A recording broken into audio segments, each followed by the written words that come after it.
that cat Jake Paul got going on for y'all. Look, I'm a Bridgerweight. I campaign at Bridgerweight, or otherwise known as heavyweight outside of the WBC. Now look, I signed a contract to make 200 pounds within the 3.5 weeks that I had to do it, but I couldn't do it. My body simply would not let me do it, would not let me get down to 200 pounds. But where in boxing do y'all see them canceling fights a whole week in advance? I didn't even get my last week to get down as low as I could. I told this man, it's penalties involved. Keep the purse.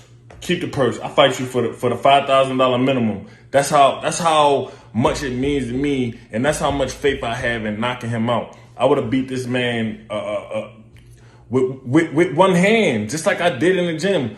But let him tell it. He already beat my ass in the gym when I was 230. So if you beat me up while I was 230, what's the problem in fighting me while I'm 215? What's the problem fighting me at 210? It's clearly them not wanting to fight. It's not me pulling out the fight. It's them not wanting to fight. I never said that I didn't want this fight.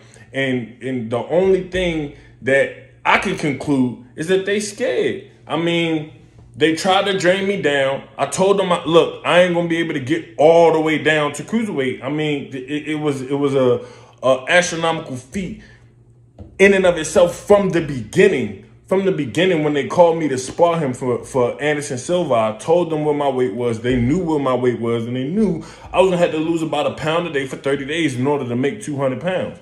Now, with all that aside, still, if I wasn't able to make the weight, they knew that we had a replacement on the side the whole time. He's been doing everything I've been doing this whole camp. The Muslim boxer, Muslim Kasim, who campaigns at cruiserweight, who wouldn't have to have drained himself, who could have saved the show. And Jake Paul could have fought a real boxer, but he don't want to fight a real fighter. He don't want to fight a real fight. He wanted to drain me down, and he don't want to fight a real fight. He wanted to drain me down and fight a shell of me, which I'm not going to allow him to do.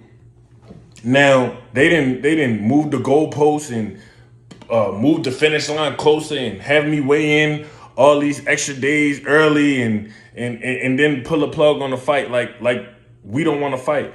My team's 100% still wanted to fight, still ready, willing, and able to knock out Jake Paul on August 6th. So y'all blame your boy Jake Paul for this fight not happening. It ain't had nothing to do with me or my team. We let them know what the real was, and Jake Paul scared to make the fight.